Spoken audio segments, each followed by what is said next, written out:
Can sovereignty be given to us by a government or by anybody? United Nations? Definitely not. I can't see that actually.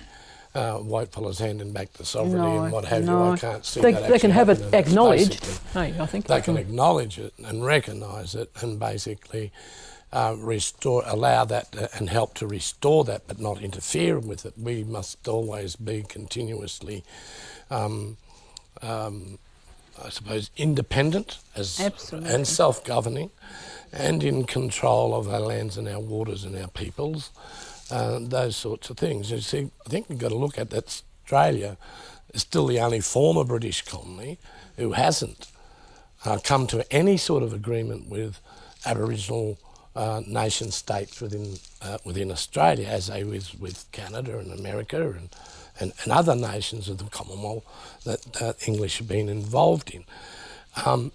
It's not been addressed in the judicial system or in any sort of administrative way in any form of agreement or any type of treaty.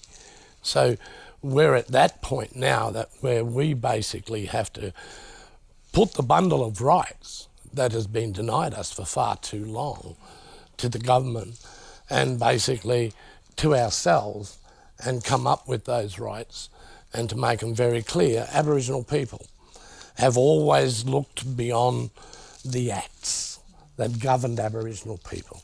Those were the things that suppressed our rights, our fundamental freedoms, took away every basic human right and fundamental freedom, and denied you your continuous practice or your customs, your traditions and your belief systems. It denied you that. And we've wanted it for so long, and we've basically fought for it. We've advocated for it over and over and over, and we're still doing it today. And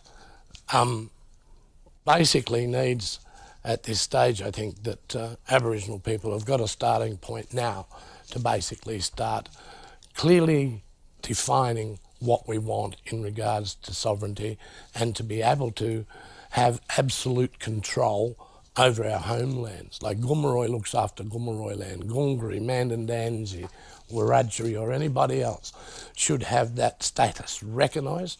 It was always there. It had never been ceded in any voluntary way or any other way. And we've got to have recognised the fact that wars have gone on in this country against us. Many of them undeclared war, like a 50-year war just here in Brisbane, went on for 50 years. Their status has still not been recognised in this country, and their rights to their lands, and they should basically have all those human rights restored to them.